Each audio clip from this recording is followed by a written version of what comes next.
우리가 찬송을 반복하는 이유가 있습니다. 찬송 가사말이 성경에서 다 나온 것이라 성경 말씀을 우리가 노래하고 있다, 찬양하고 있다, 그렇게 생각하시면 되겠습니다. 그러니까 곡조 있는 묵상이라 할까요? 곡조 있는 묵상. 원래 묵상이라는 말은 히브리 단어를 굳이 말하자면 하가라 말씀했죠. 하가가 묵상입니다. 근데 이 묵상은 단순한 우리가 동양에서 생각하는 메디테이션, 조용히 생각하고 자기를 비우는 그런 게 아닙니다. 자기를 비우는 게 아니라 하나님의 마음, 하나님의 뜻, 하나님의 말씀으로 나를 채우는 겁니다. 여타 종교에서는 자기를 비움으로써 고진멸도, 즉 인간의 이 사람의 고해와 같은 고통의 세상에서 자유를 얻고자 하는 자기의 집착, 자기의 욕심, 자기의 모든 연관성을 다 끊어 그리고 비워냄으로써 자유에 이르려고 하는 시도라고 한다면 우리 신앙은 그런 것이 아닙니다. 하나님의 말씀을, 하나님의 뜻을, 하나님의 마음을 우리 속에 계속 담아내는 겁니다. 그리고 그 삶을 살아내는 겁니다. 그것이 묵상의 의미죠. 근데 묵상이란 그 하가라는 단어는 원래 뜻은 이런 겁니다. 작은 소리로 읊조리다. 작은 말로 소리내어 말하다. 그런 거예요. 그러니까 지금도 이스라엘 가보면 유대인들이, 미국에 있는 유대인들이나 전 세계에 있는 유대인들이 기도하는 방식, 말씀을 묵상하는 방식을 보면 계속 이렇게 선포해요. 이렇게 조용하게 몸을 앞뒤로 이렇게 흔들면서 여호와여 당신은 살아계시나이다. 여호와여 언제까지 우리를 돌아보시지 아니하시나이까. 이러면서 성경 말씀들을 계속 이렇게 읊조립니다. 때로는 탈무드도 읊조리고요. 그걸 이제 본래 의미에서 묵상, 하가라고 하는 겁니다. 근데 이제 우리는 이제 조용하게 말씀을 이제 생각하면서 마음속에서 되새김질하는 과정을 묵상이라고 이제 또 그렇게 여기고 그렇게 묵상하고 있습니다. 그런데 이 사람의 구조를 보면, 사람의 변화하는 과정을 살펴보면 이스라엘이 선택한 방법이 맞을 수 있다는 생각을 하게 됩니다. 또 하나님께서 본래 작은 목소리로 말씀을 읊조린다, 그게 묵상이라고 하셨기 때문에 아마 그게 맞을 겁니다. 사람은 말을 함으로써 생각의 변화를 가져옵니다. 말을 하지 않고 생각을 바꿔보려고 하고 감정을 바꿔보려고 노력하는 것이 효과가 없을 때가 많아요. 사람은 문제가 있잖아요. 문제가 나의 감정을 일으키고 내 생각을 반복적으로 괴롭히면 이게 감정을 다스리고 생각을 조절하기가 힘들어요. 저절로 생각이 일어나는 겁니다. 문제가 자꾸 일어나요. 걱정과 염려라고 하는 게 뭐예요? 스스로 해결할 수 없는 문제가 생겼을 때 그때 발생하는 것이 걱정, 염려잖아요. 이 걱정, 염려의 생각과 감정이 반복돼요. 그러면 입으로도 그렇게 나오기 시작하고 삶이 위축된 채 진행이 돼요. 그럼 생각을 바꾸려고 하면, 생각을 바꾸고 마음을 바꾸려고 하면 말을 먼저 하면 되더라고요. 해보니까 내 감정이 내려앉아도, 답답해도, 우울해도, 근심, 염려, 걱정이 있어도 말로 하나님이 나와 함께 하신다. 나는 결코 혼자가 아니다. 하나님은 위대하신 분이고 나는 그분의 자녀이니 하나님께서 길을 여시고 형통케 하고 계신다. 내가 느끼지 못하지만 하나님은 내 주변에서 이미 일하고 계신다. 하나님께서 일하시는 현장을 나는 보게 될 것이다. 이렇게 자꾸 말로 하게 되면 생각도 잠잠해지고 감정도 고요한 호수처럼 조용해지는 것을 경험합니다. 그래서 말이 먼저고 그 다음에 생각의 변화가 따르고 생각이 달라지면 태도와 행동이 달라지고 삶이 바뀌어지는 거죠. 그러니까 생각이 먼저가 아니라 말이 먼저다 이 말이죠. 이 하나님의 말씀을 자꾸 반복해서 읊조리고 내 영혼에게 들려주기 시작하면 내 생각에 내 감정의 변화가 일어나기 시작하고 그것이 삶으로 이어진다라고 하는 차원에서 하가 작은 소리로 읊조리는 암송의 중요성은 결코 간과할 수가 없다 하는 겁니다.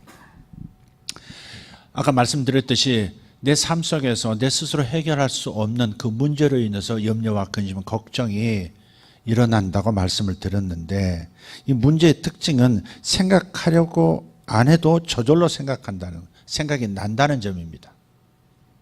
그죠? 심지어는 잠도 오지 않을 만큼 계속해서 잊고자 잠을 청하고자 하지만 염려, 근심, 걱정에 그 생각들이 끊임없이 마치 사이다, 콜라 밑바닥에서 이렇게 뽀글뽀글 올라오듯이 끊임없이 올라오는 이렇게 그럼 물방울이 올라오듯이 올라온다는 말이죠.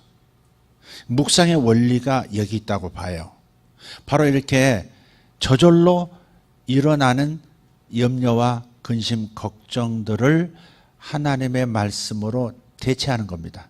하나님의 말씀을 이렇게 암송하고 선포하는 것으로 대체해버리는 거예요. 그게 묵상의 의미 있고 묵상의 원리입니다. 그래서 처음에는 이 무시로 생각나는 문제거리를 말씀으로 대처하는 데 있어서는 좀 노력이 필요합니다. 그러나 이것이 반복되고 요 묵상으로 이 말씀으로 대체하는 이 노력들이 반복될 뿐 아니라 깊어지면 나중에는 저절로 말씀이 떠오르는 겁니다. 어떤 상황에서 어떤 일이 벌어져도 거기에 필요한 말씀이 저절로 일어나는 겁니다. 말씀은 스스로 생명력이 있기 때문에 내 안에서 일어난다고 하는 표현이 맞습니다. 나라는 존재가 아닌 또 다른 존재의 무언가가 불꽃 내 안에서 일어나듯이 일어나는 거예요. 그래서 어떤 상황에서도 묵상하는 훈련을 많이 해온 사람들, 깊어진 사람들은 그냥 염려, 근심이 잠깐 스쳐 지나갈 뿐이지 내 안에 내려앉지를 못하는 거예요. 새가 내 머리 위로 지나갈 수 있고 잠깐 이렇게 앉으려고 할 수 있지만 그러나 내려앉고 둥지를 트는 것은 막을 수 있습니다. 그렇듯이 묵상의 힘이 그렇다는 거예요. 하나님의 말씀이 일어나서 그런 생각들을 밀어내버리는 겁니다. 그냥 어떤 문제, 어떤 상황에서도 하나님의 말씀이 전면에 나서기 때문에 휩쓸리지 않아요. 묵상의 중요성이 여기 있는 거예요. 그래서 이것은 이 토라, 이스라엘 사람들은 토라를 묵상했죠. 창세기, 출애굽, 레위기, 민수기, 신명기까지 5권의 책이 핵심이었으니까 예언서는 그것을 지키라고 하는 예언자들의 계속된 이 격려와 도전과 경고와 선포들이었고요.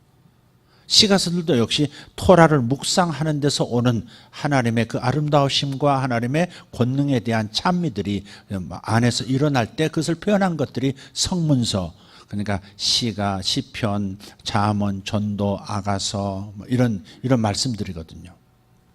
심지어 역대서도 마찬가지고요. 자, 그런데 시편 1편에도 보면 여호와의 율법을 죄하로 묵상하는 자들은 형통한다 그랬거든요. 오늘날로 형통한다는 말을 바꿔 쓰면 성공한다 그런 말. 성공이라는 단어 나오면 요즘은 또 기복신앙입니다 이렇게 나오는 사람들도 있어요. 그것도 곤란해요. 성경은 형통을 얘기하고 있어요. 묵상의 길을 걷는 사람들은 형통할 것이다 분명히 말씀하고 있고 그것들은 믿음의 영웅들이 증명한 이야기가 성경에 가득합니다. 또 이 이야기를 늘 묵상하면서 사는 현대의 사람들 속에 우리 주변의 삶 속에서도 많은 간증들을 우리는 듣습니다. 그러니까 단순하게 기복신앙으로 넘길 게 아니에요. 성경 말씀은 분명히 하나님의 말씀을 죄하로 묵상하는 삶이 형통한 삶, 평탄한 삶으로 인도한다. 그런데 문제는 우리가 생각할 점은 이런 겁니다.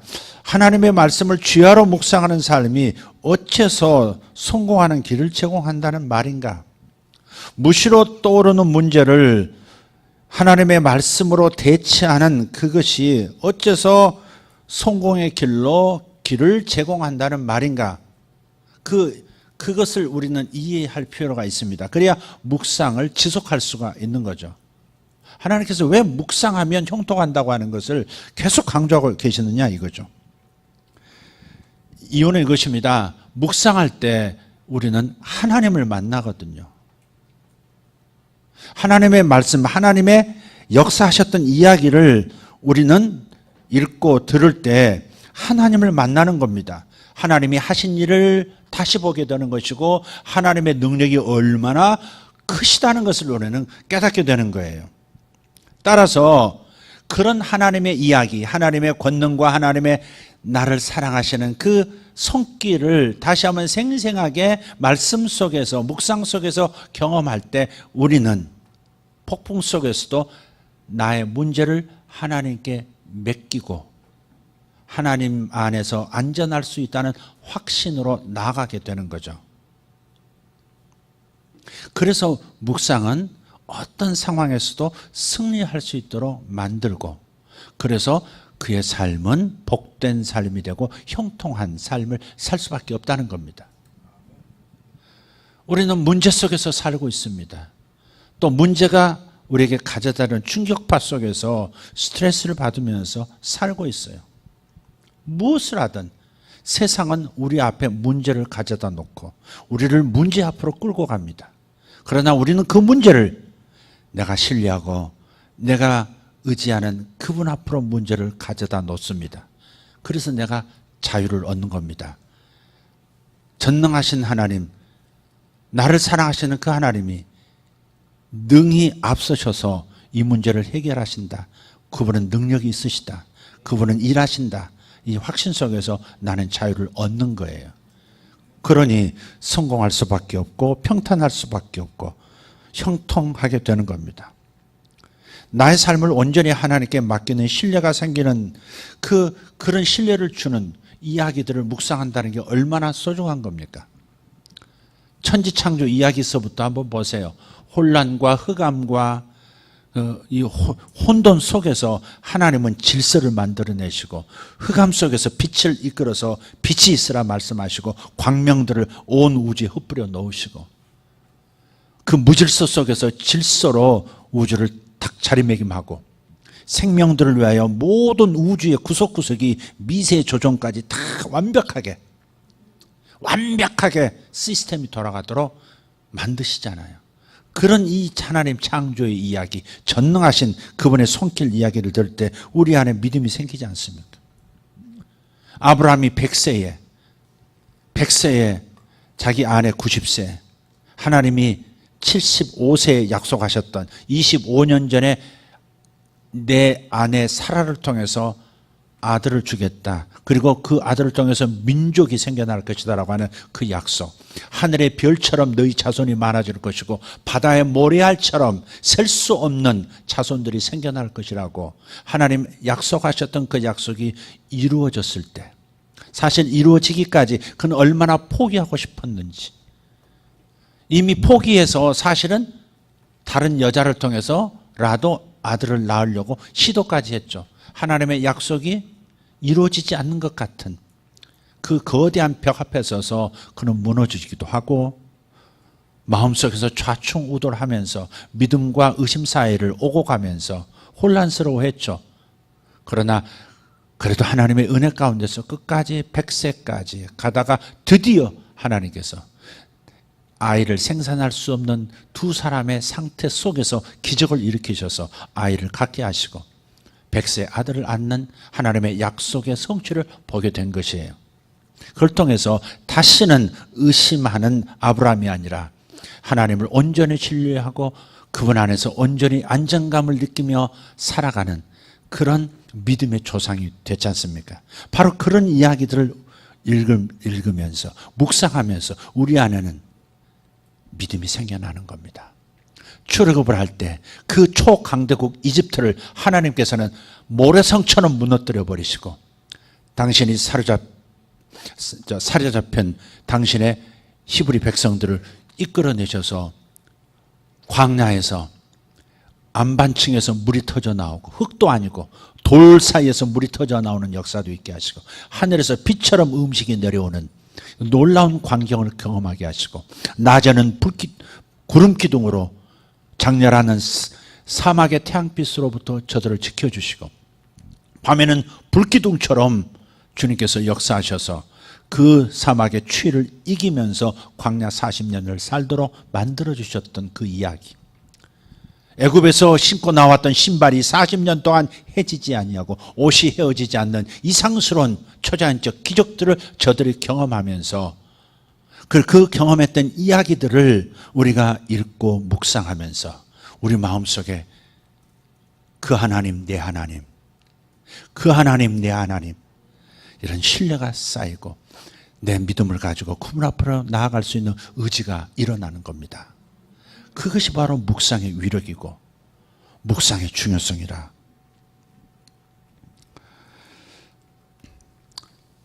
수시로 우리에게 닥치는 문제들을 하나님의 눈으로 풀어가는 것이 중요합니다. 묵상은 하나님의 눈으로 내 삶의 문제들을 분별하고 풀어가는 능력을 가져다 줘요. 그래서 묵상은 곧바로 형통으로 이어질 수밖에 없다. 평탄으로 이어질 수밖에 없다. 그 하나님을 놓치는 순간 우리는 스스로 그 거대한 문제 앞에 서야 하는 겁니다. 하나님을 놓치는 순간, 하나님 묵상하기를 그치는 순간 두려움과 불안, 공포, 초조함, 조급함 때문에 하나님의 뜻이 아닌 인간의 계획을 선택하는 경우가 얼마나 많습니까? 그렇기 때문에 의인과 악인의 길은 멀리 있는 게 아닙니다. 시편 1편에 있는 의인의 길, 악인의 길은 멀리 있는 게 아니에요. 하나님의 말씀을 주야로 묵상하는가 아니면 그렇지 않은가에 따라서 갈라지게 되는 겁니다. 의인과 악인의 갈림길은 묵상이 있느냐 없느냐예요. 묵상할 때 신뢰가 생기고 하나님을 믿고 하나님의 길을 따라가는 겁니다. 묵상을 하지 않을 때 하나님에 대한 신뢰는 없고 따라서 하나님을 신뢰하지 않기 때문에 자신의 계획, 자신의 길을 선택하며 가는 것이죠. 그래서 그것이 패망의 길이 되는 것입니다. 그래서 의인의 길과 악인의 길은 멀리 있는 게 아니라 묵상이 있느냐 없느냐 가까이 있는 겁니다. 우리의 삶도 복된 삶이 될 것이냐 아니면 복이 되지 않는 삶의 길을 내가 갈 것이냐, 하나님의 말씀을 마음에 새기는 묵상이 있느냐 없느냐, 이 한 가지에 달려있는 겁니다. 그래서 묵상을 자주자주 말씀드리는 겁니다. 하나님의 말씀을 마음에 새기는 묵상, 말씀을 반복해서 입조리면서 들었던 말씀을 반복해서 이렇게 선포하면서 그러면서 내 마음을 다지는 겁니다. 하나님에 대한 신뢰로, 하나님에 대한 믿음으로, 하나님을 의지해도 안전하다고 하는 확신으로 나를 밀어넣는 겁니다. 그때 하나님도 그 믿음 가운데서 역사하시는 것이죠. 그리고 형통의 길을 걷게 하시는 겁니다. 예가 있습니다. 민수기 13장, 14장을 보시면 가나안 정탐꾼 이야기, 지난번에도 잠깐 말씀드렸는데 그 이야기를 한번 비교해 볼 필요가 있습니다. 올바른 묵상의 중요성이 여기 나와요. 10대 2로 갈라지죠. 모세가 12지파에서 한 명씩 뽑아서 12명의 대표자를 하나님께서 약속하신 가나안 땅을 돌아보고 오라고 파송을 했습니다. 가나안 땅 본진이 가나안 땅에 들어가기 전에 12명의 정탐꾼을 보내서 그들이 돌아와서 그들이 보고 들은 바를 이제 보고합니다. 근데 사실은 보고할 것도 없어요. 확인하고 오라는 것이었지 다른 의견 내라고 하는 게 아니었습니다. 그런데 여호수아와 갈렙 이 두 사람은 나머지 10사람하고 전혀 다른 보고를 하죠. 한번 읽어보도록 하죠. 의인과 악인, 생명과 죽음의 갈림길이 거기 있기 때문에 그렇습니다. 민수기 13장 31절부터 33절입니다. 같이 읽겠습니다. 그와 함께 올라갔던 사람들은 이르되 우리는 능히 올라가서 그 백성을 치지 못하리라. 그들은 우리보다 강하니라 하고 이스라엘 자손 앞에서 그 정탐한 땅을 악평하여 이르되 우리가 두루다니며 정탐한 땅은 그 거주민을 삼키는 땅이요 거기서 본 모든 백성은 신장이 장대한 자들이며 거기서 네피림 후손인 아낙 자손의 거인들을 보았나니 우리는 스스로 보기에도 메뚜기 같으니 그들이 보기에도 그와 같았을 것이니라. 자, 이 말을 한번 보시죠. 어디에도 이들의 말한 이 어느 부분에도 하나님의 이름이 없습니다. 자기들과 상대만 있습니다. 아낙 자손 거인들과 우리들 메뚜기라고 스스로 생각하는 메뚜기족인 자기들밖에 없습니다. 그러니 이 메뚜기족과 거인족이 싸우면 어디가 이기겠습니까? 벌써 기세 싸움에 지는 겁니다. 여기는 하나님의 이름이 없습니다. 하나님의 역사도 없습니다. 하나님이 출애굽 때 하신 전능하신 일도 여기 없습니다. 여기는 저들이 묵상이 없었음을 증명하는 말밖에 없습니다. 거기에는 하나님께서 어떤 일을 이루셨는지에 대한 얘기가 하나도 없는 거예요. 그러니 하나님이 하실 것이라고 하는 그런 믿음도 없는 겁니다. 그러나 한번 보십시오. 묵상의 차이를 한번 비교해 보십시오. 민수기 14장 6절에서 9절입니다. 한번 읽겠습니다. 그 땅을 정탐한 자 중 눈의 아들 여호수아와 여분네의 아들 갈렙이 자기들의 옷을 찢고 이스라엘 자손의 온 회중에게 말하여 이르되 우리가 두루 다니며 정탐한 땅은 심히 아름다운 땅이라. 여호와께서 우리를 기뻐하시면 우리를 그 땅으로 인도하여 들이시고 그 땅을 우리에게 주시리라. 이는 과연 젖과 꿀이 흐르는 땅이니라. 아멘. 그 땅 자체를 악평한 게 아니라 하나님께서 하신 말씀이 맞다. 너무나 아름다운 땅이다. 젖과 꿀이 흐르는 땅이다.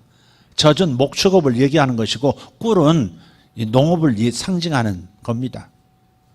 그래서 농사짓기도 좋고 목축업하기도 좋고 너무 기름진 땅이고 하나님이 정말 선별하셔서 특별히 선택된 백성인 우리를 위해서 준비하신 땅이 맞다라고 얘기하는 겁니다. 그리고 거기에는 여호와께서 기뻐하시면 여호와께서 우리에게 말씀하신 대로 여호와께서 우리에게 주신 바 하나님이 있는 겁니다.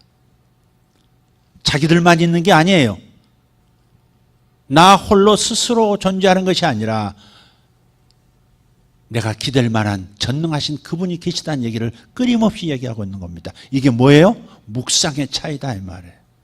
하나님의 말씀을 읽어서 하나님께서 어떻게 이스라엘 백성에게 역사해 오셨는지, 아니 천지창조 때 어떻게 역사하셨는지, 자기들의 조상 아브라함에게 기적 같은 일을 어떻게 일으키셨는지, 그리고 자기의 과거 속에서 출애굽을 일으키실 때 얼마나 초강대국 이집트를 박살내시고 우리를 독수리 날개로 태워오듯이 이끌어오신 그러한 믿음의 이야기가 하나도 없는 겁니다. 묵상하지 않은 겁니다. 하나님의 말씀이 이들 속에 없는 겁니다. 하나님의 사랑도 없고 하나님의 능력도 없고 하나님의 자비하심도 없는 겁니다. 여호수아와 갈렙은 믿음을 가졌으나 나머지 10명은 전혀 믿음이 없는 사람, 묵상하고 안 하고의 차이다. 그러니 우리가 어찌 묵상의 중요성을, 묵상의 차이점이 가져오는 삶의 결과를 무시할 수 있겠습니까? 토라를 이 하나님의 말씀을 묵상한다고 하는 것은 우리가 결코 혼자가 아니라는 것을 기억하는 겁니다. 나 혼자 아니야. 우리만 있는 게 아니야. 그분이 함께 하셔. 그분이 살아계셔. 그분이 앞서가셔서 일하고 계셔. 그분이 나와 함께 내 주변에서 일하고 계셔. 내가 눈에서는 못 보고 있을 뿐이야. 그분의 사랑은, 당신의 자녀인 나를 향한 그분의 사랑은 정말 못 말릴 사랑이야. 그런 믿음, 그런 신뢰. 나는 결코 혼자가 아니라는 것을 기억해내는 것이 바로 묵상의 효과요, 묵상의 의미다.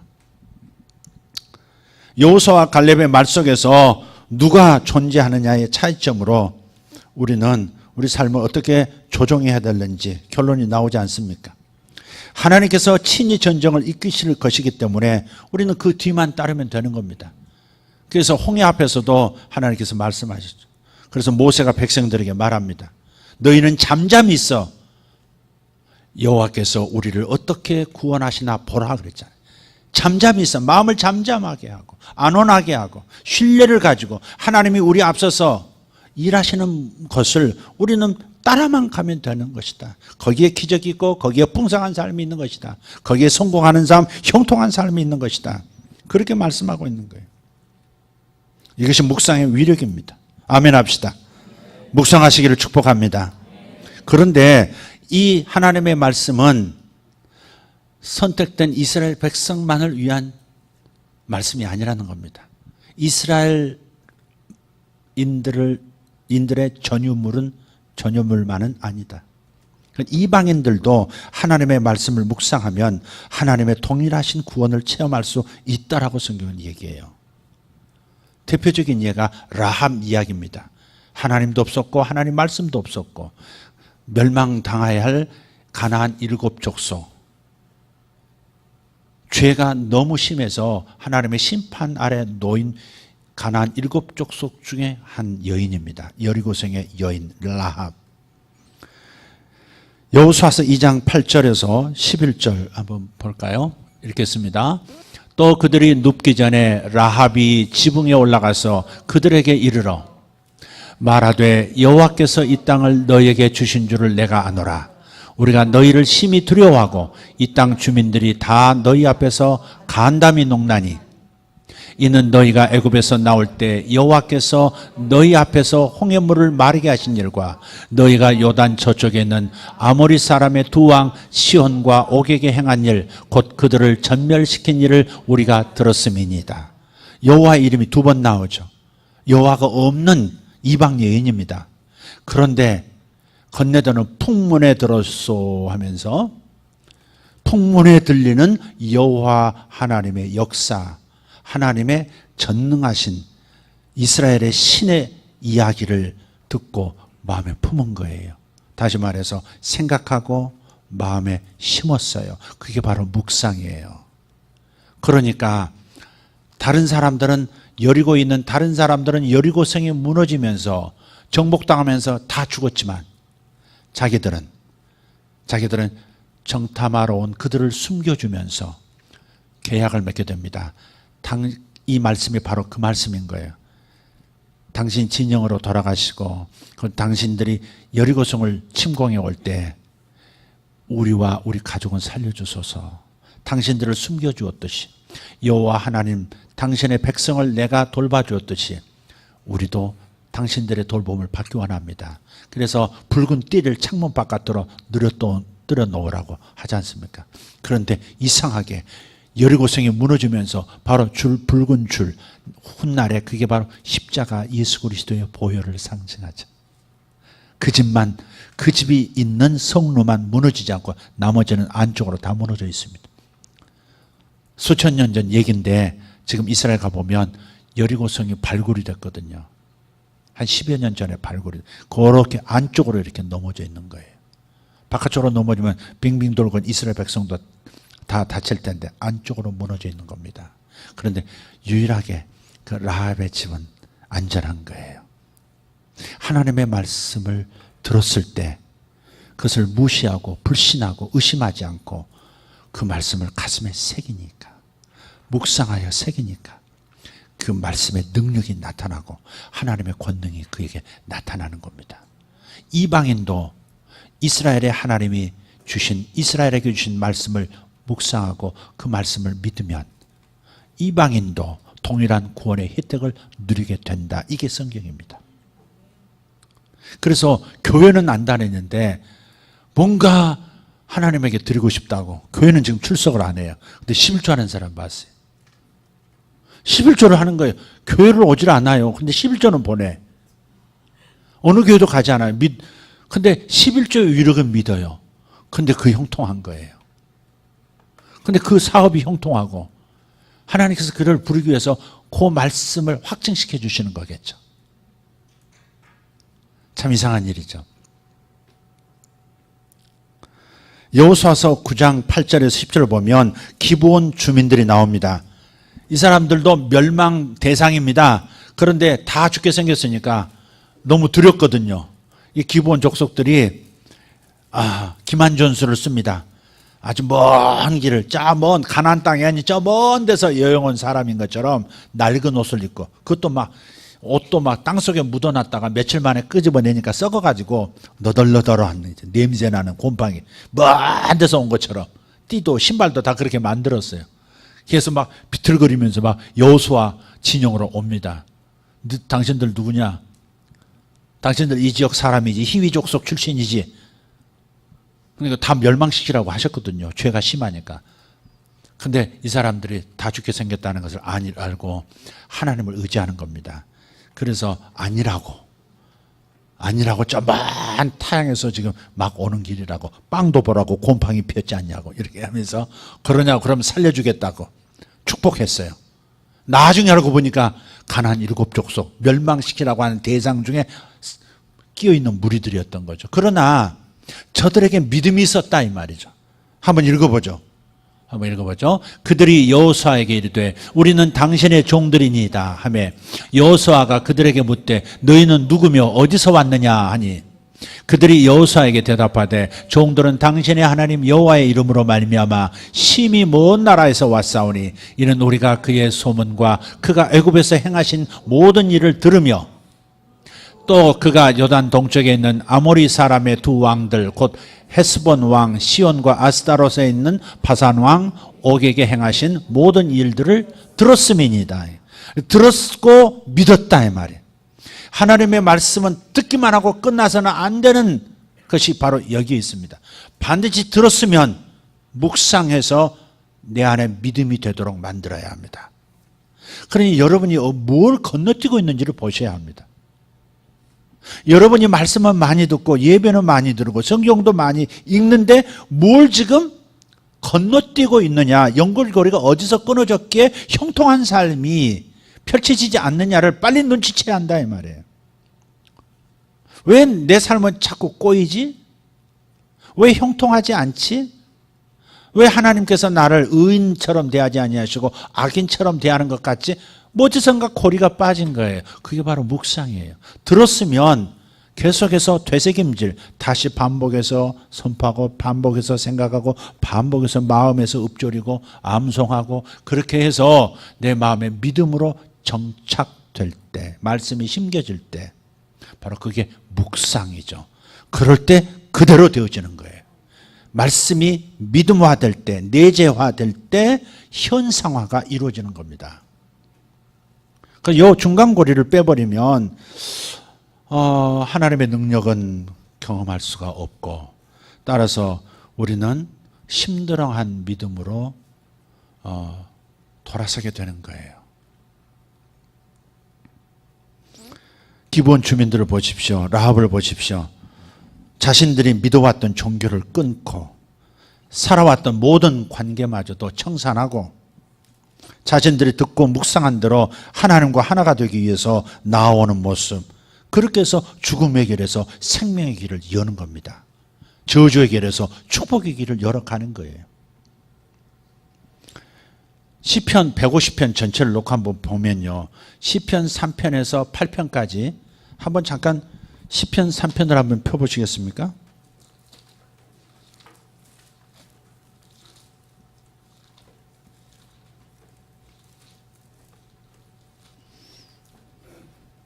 저는 오늘 저녁, 오늘 오후에 이 말씀을 들을 수 있는 여러분의 귀가 복되다고 저는 믿습니다. 시편 3편 보십시오. 8편까지 동일한데 1절을 보시면 여호와여 여호와여 이렇게 하나님을 부르죠.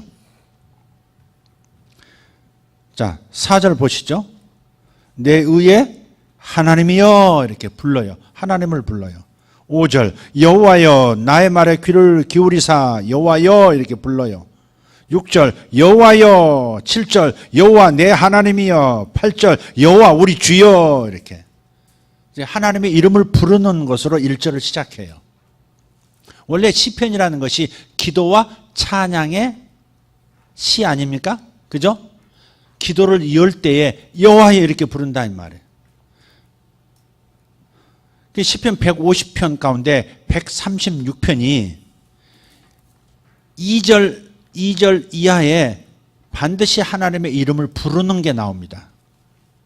나머지 14개는 136개를 뺀 14개는 여호와의 이름을 중간에서 어디서라도 또 얘기합니다. 그러니까 150편 전체가 하나님의 이름을 부르면서 처음에 시작하든지 아니면 2절에서 시작하든지 아니면 중간 그 끝 어디서라도 여호와의 이름을 언급한다 이 말이에요. 이 말은 무슨 말이에요? 어떤 사람이 진짜 기도할 수 있느냐? 어떤 사람이 진정한 찬양을 올려 하나님을 기쁘시게 할 수 있느냐? 하나님을 아는 사람들만 할 수 있다는 거예요. 다른 신의 이름이 아니라 오직 여호와 하나님, 우리 예수님을 아는 사람만 진정으로 하나님을 부르고 기도할 수 있고 찬양할 수 있다는 겁니다.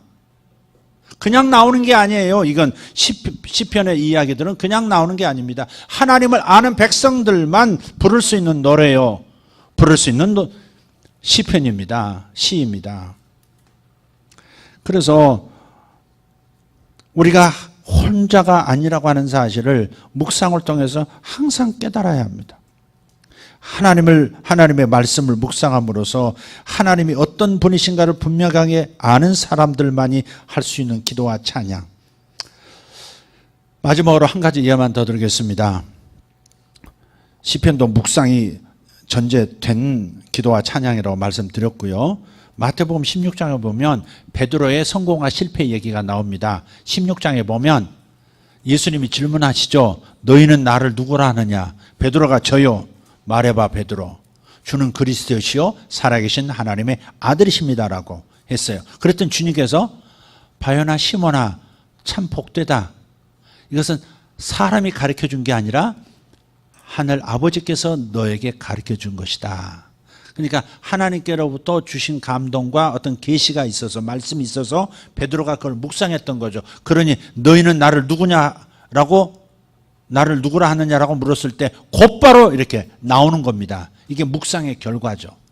그걸 통해서 놀라운 축복을 받습니다. 천국 열쇠를 내게 주노니 내가 땅에서 매면 하늘에서도 매일 것이요 내가 땅에서 풀면 하늘에서도 풀릴 것이다.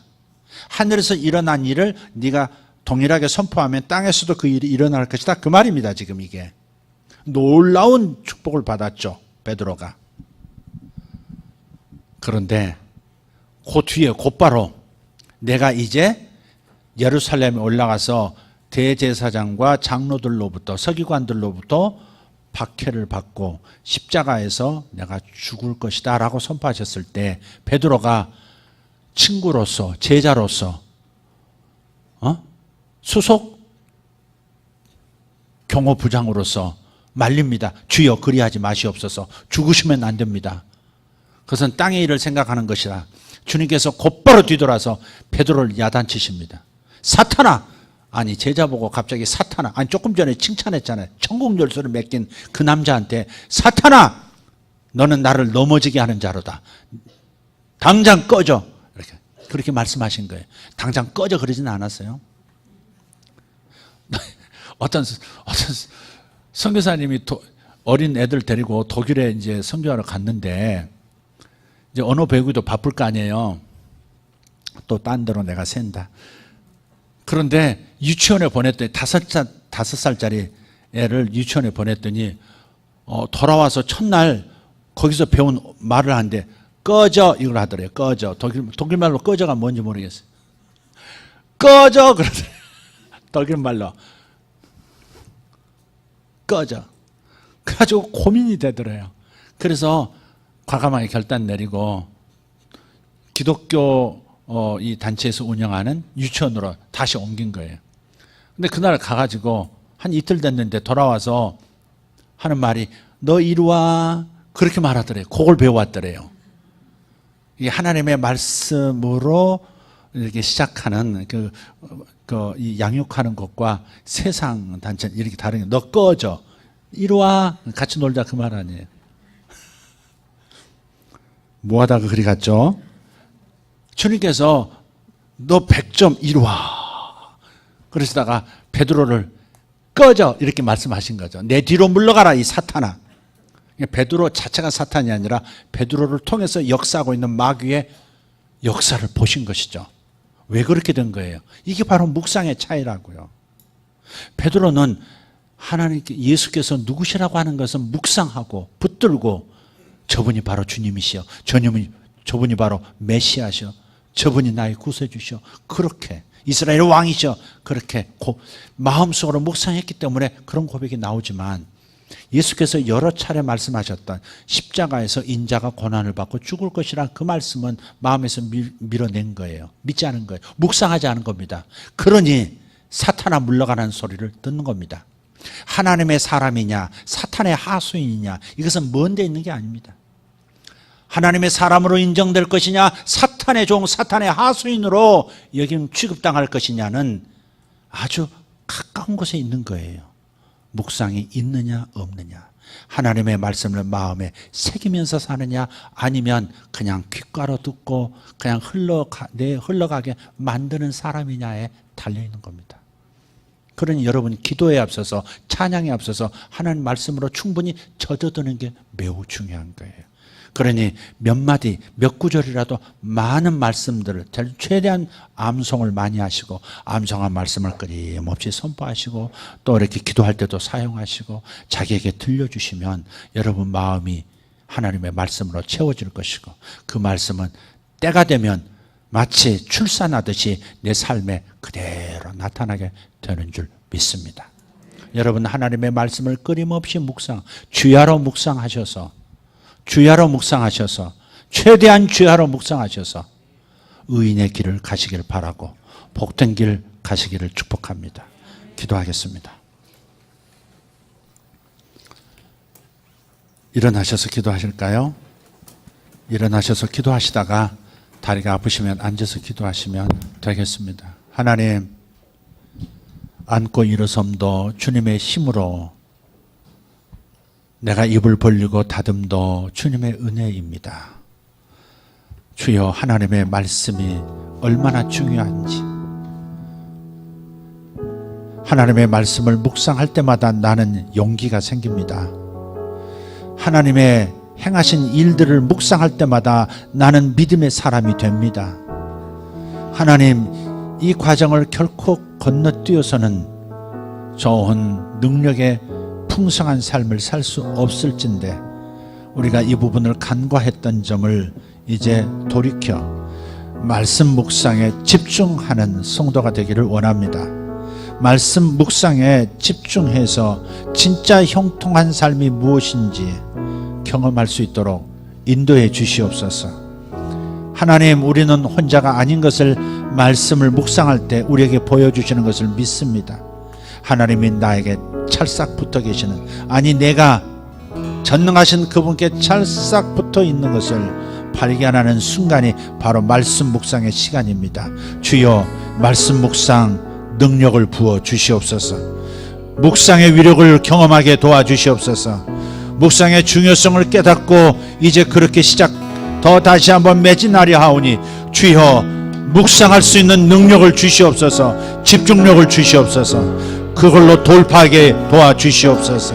돌파는 하나님 묵상에 있습니다. 하나님 말씀 묵상에 있습니다. 주여 나타나 모든 것이 가능한 세계로 우리를 이끌어 주시옵소서. 아버지 하나님, 사람의 노력 아니면 할 수 없는 세계 가운데서 아버지 이상한 나라처럼 보이지만 묵상을 통해 모든 것이 말씀 안에서 가능한 세계로 넘어갈 수 있도록 우리 성도들을 인도해 주시옵소서.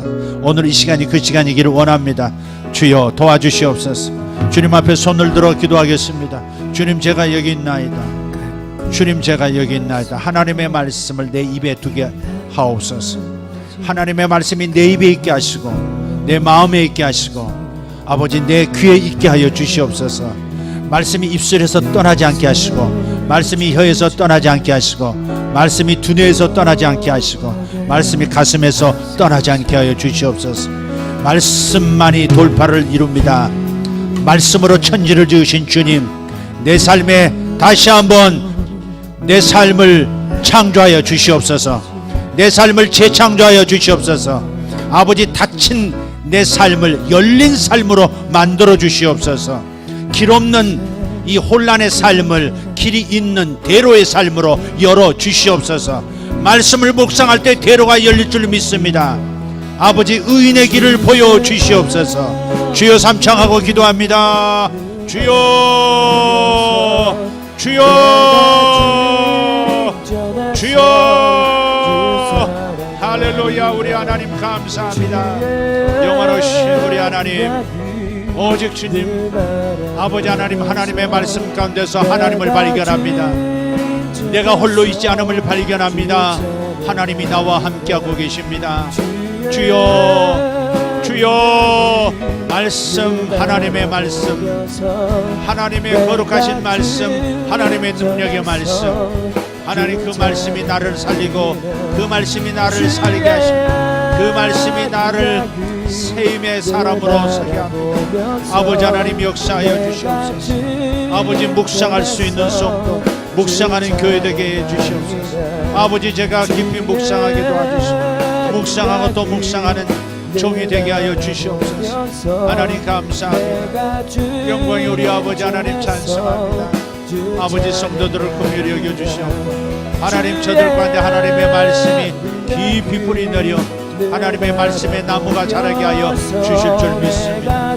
주여 하나님의 말씀은 씨앗이라 아버지 쉽게 심을 수 있나이다. 하나님의 말씀을 쉽게 심을 수 있는 씨앗이라 말씀하신 주님, 그러나 거대한 나무가 된다고, 거대한 나무의 열매들을 맺게 한다고 말씀하셨습니다.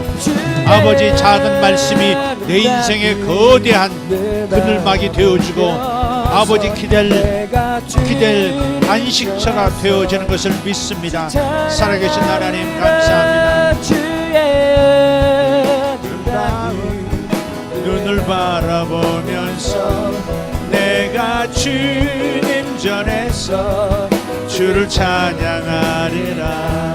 주의 아름다운 눈을 바라보면서 내가 주님 전에서 주를 찬양하리라. 할렐루야. 하나님의 말씀을 바라봅니다. 하나님의 말씀을 바라봅니다. 아버지 장대에 달린 구리뱀을 바라보는 자마다 불뱀에게 물린 독에서 해방되고 죽음에서 자유를 얻었듯이 아버지 하나님 오직 하나님의 말씀 바라봅니다. 하나님의 말씀이신 예수님을 바라보고 묵상합니다. 하나님의 말씀을 묵상하며 하나님의 영원하신 말씀이신 예수님을 바라보고 묵상합니다. 나에게 생명을 주시는 분, 나에게 영원한 자유를 주신 분, 영원히 나를 형통케 하시고 영원한 천국인이 되게 하신 아버지 하나님, 우리 주 예수 그리스도, 우리 하나님 성령님, 주님 감사합니다. 나는 영원히 자유합니다. 나는 영원히 자유합니다. 아버지 죄를 벗어나게 하셨고 죄를 이길 힘을 받았고 아버지 죄와 상관없는 삶을 살 수 있도록 하나님께서 권능을 주신 것을 감사합니다. 예수여 주님이 나의 유일한 희망입니다. 예수여 주님이 하신 말씀, 주님이 우리에게 주신 복음만이 나에게 영원한 생명이요 나에게 영원한 보장이 됩니다. 하나님의 말씀, 하나님의 말씀, 하나님의 말씀, 하나님의 말씀이신 예수 그리스도, 주님 감사합니다. 우리 여긴 청년들 아버지 말씀으로 살아내게 하소서. 말씀으로 이겨내게 하소서. 말씀으로 아버지 하나님의 사명을 이루게 하소서. 말씀으로 삶을 돌파하게 하소서. 말씀 묵상으로 돌파할지어다. 말씀 묵상하는 자, 말씀을 묵상하는 자, 말씀을 주야로 묵상하는 자 형통하리라. 나의 말을 묵상하는 자 영원히 형통하리라. 나의 말씀을 묵상하는 자 영원히 형통하고 매일 평탄하리라. 주님 감사합니다. 할렐루야. 주여 감사합니다. 쉐베탄나라 캄바라티 메레둘라 엘레벨레코라 삼바티 페레코로 샤라바티아 엘라타트라 카레다마 샬바라라티 마라가치오라티아 몬샤라디아라바 원숭한 너희들을 건드리지 못할 것이라. 샤마카마 타마라카 원수가 너희들을 건드리지도 못할 것이라. 주여 감사합니다. 할렐루야. 비디빈딜리 슈비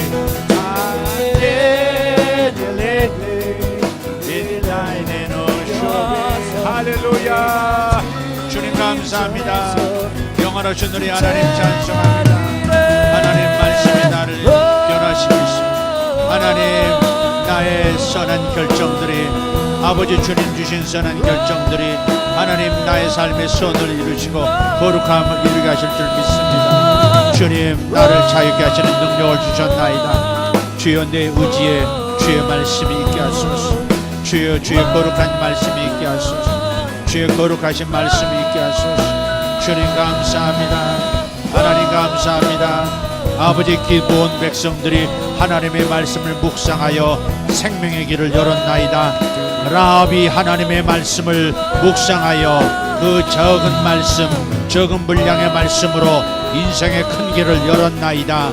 아버지 하나님 여호수아 갈렙이 하나님 사막의 그 광야의 죽음의 길을 벗어나 가나안 땅의 생명의 길을 얻게 하였나이다. 주여 말씀 묵상, 여호수아의 말씀 묵상, 율법이 입에서 주야로 떠나지 않게 하는 묵상이 여호수아에게 리더십을 부여하고 가나안 땅으로 이끌어드리는 가나안의 리더가 되게 하시는 하나님의 능력자가 되게 했나이다. 갈렙이 나이 85세에도 땅을 차지하는 엄청난 능력을 갖게 된 것, 하나님의 말씀을 묵상했기에 40년 전의 말씀을 묵상하고 간직했기에 그 일이 일어난 것을 믿습니다. 아버지 베드로가 승리했던 거 하나님 말씀 묵상입니다. 베드로가 실패했던 거 하나님 말씀 묵상이 없었기 때문입니다. 주님 이 차이를 이해하는 성도들 아버지 하나님의 말씀을 가까이 하게 하소서. 하나님의 말씀을 입술에 두게 하시고 하나님의 말씀을 마음에 두게 하시고 하나님의 말씀을 기억에 두게 하여 주시옵소서. 하나님의 말씀들로 장기 기억에 가득 차게 하시고 단기 기억에도 오직 하나님의 역사 하나님의 능력의 말씀이 가득하게 하여 주시옵고 말씀이 그대로 실행되는 역사가 그리하여 성취되는 역사가 있게 하여 주시옵소서. 위대하신 하나님 감사합니다. 아버지 저들에게 하나님의 말씀이 묵상되어질 뿐 아니라 하나님의 위대하신 말씀이 저들의 자녀에게도 묵상되게 하시고 저들의 손주 세대에도 묵상되게 하여 주시옵소서. 하나님의 말씀을 묵상시키라. 하나님의 말씀을 묵상케 하라. 주여 감사합니다. 아버지 감사합니다. 아버지 감사합니다. 생명의 말씀으로 생명을 얻게 하시는 주님, 생명의 말씀으로 죽음 현상이 떠나게 만드시는 주님 감사합니다.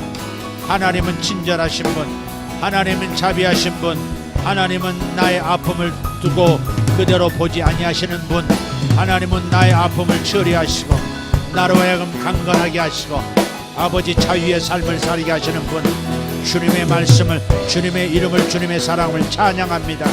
주님 감사합니다. 제게 건강 주심을 감사합니다. 제게 하나님 지혜를 주심을 감사합니다. 제게 끊임없이 하나님의 말씀을 주셔서 말씀을 증거할 수 있도록 하나님을 증거할 수 있도록 도와주셔서 감사합니다. 위대하신 하나님 찬송합니다. 할렐루야 할렐루야. 주님 감사합니다. 영원하신 우리 하나님 찬송합니다.